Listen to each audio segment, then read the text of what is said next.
The FBI and the Department of Justice officials have confirmed they have closed an investigation into President Trump's border czar. That's Tom Homan. President Trump's border czar, Tom Homan, was recorded last year accepting a bag with $50,000 cash by undercover FBI agents in an ongoing investigation. Now, the New York Times has reported that the Trump Justice Department later closed that case. Homan was investigated for potential bribery after he agreed to help the undercover agents who were posing as businessmen to secure government contracts. The White House border czar Tom Homan was recorded on an FBI surveillance tape in September 2024, accepting $50,000 in cash.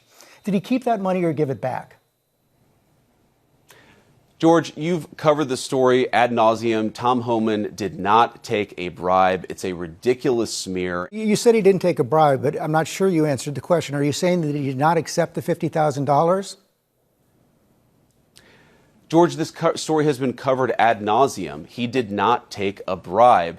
Did he accept $50,000? I'm sure that in the course of Tom Homan's life, he has been paid more than $50,000 for services. The question is, did he do something illegal? What's up, everybody? Major Retired Richard Ojeda here, and you're losing credibility. Nobody wants to hear the truth. You're just trying to rile up your radical base against President Trump. If you didn't see the interview between George Stephanopoulos and Vice President JD Vance, that's all you need to know about the theme of the entire thing. I'm asking you, did he accept the $50,000 that was caught on the surveillance tape? Did he accept that $50,000 or not?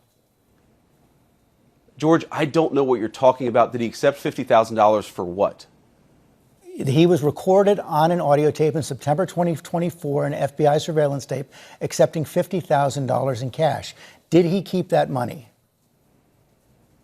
Accepting $50,000 for doing what, George? I'm not even sure I understand the question. Is it illegal to take a payment for doing services? Vance refused to deny that Tom Homan pocketed $50,000 in a brown paper bag. Instead, he gaslit the country, acting like Stephanopoulos didn't know what he was talking about, pretending to be confused, hinting that maybe Homan deserved the money because, hey, he's a good God-fearing man making America safe again. But somehow, he's also the victim, getting death threats. Well, what was caught on the tape, you're saying right now you don't know whether or not he kept that money. I don't know what tape you're referring to, George. I saw media reports that Tom Homan accepted a bribe. There's no evidence of that. And here's, George, why fewer and fewer people watch your program and why you're losing credibility. Because you're talking for now 5 minutes with the Vice President of the United States about this story regarding Tom Homan, a story that I've read about, but I don't even know the video that you're talking about. Meanwhile, low-income women can't get food because the Democrats and Chuck Schumer have shut down the government. Let's talk about the real issues, George. I think the American people would benefit much more from that than from you going down some weird left-wing rabbit hole where the facts clearly show that Tom Homan didn't engage in any criminal wrongdoing.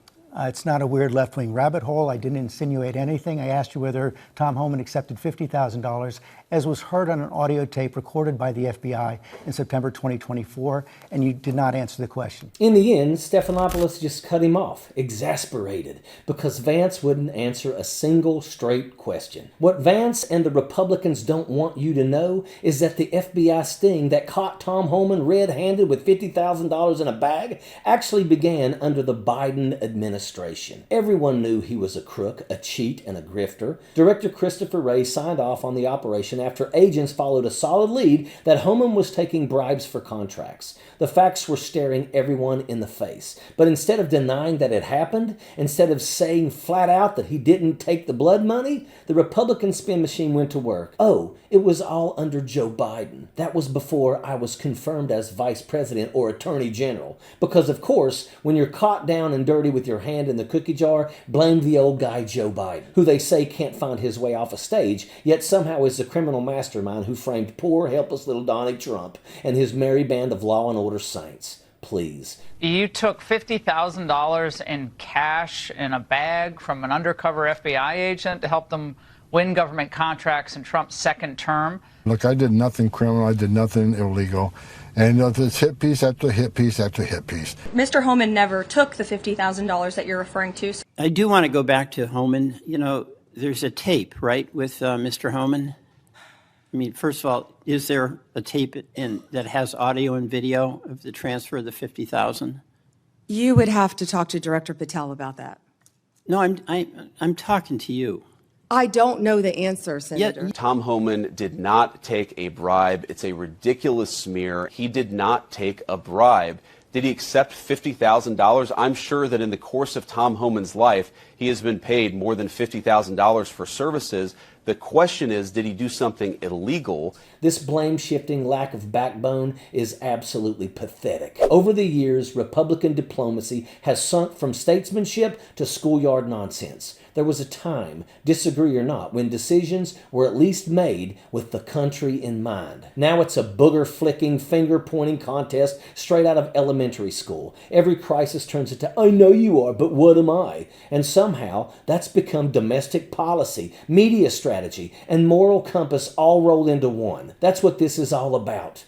Let's rewind. In September 2024, the FBI, under Director Christopher Wray and the Biden administration, launched an undercover investigation into Tom Homan. At the time, Homan was a private citizen running a consultant business that helped companies chase border security and detention contracts. He made himself visible again by stumping for Trump's re-election and bragging that he'd be back in charge once Trump took office. That's what caught the Bureau's attention. According to investigators, a source in another case told the FBI that paying Homan could buy access to lucrative federal contracts if Trump won a second term. That tip was too hot to ignore. So Wray signed off on a sting to find out if Homan was trading on his influence. Undercover agents posed as businessmen, met with Homan, and handed him a takeout bag stuffed with $50,000 in cash while recording the whole thing. Talk about busted, this was it. They didn't pick on Tom Homan. They followed the evidence. He earned that investigation by running his mouth, flashing his connections, and acting like he could sell off pieces of a future administration to the highest bidder. When the FBI tested him, they caught him red-handed.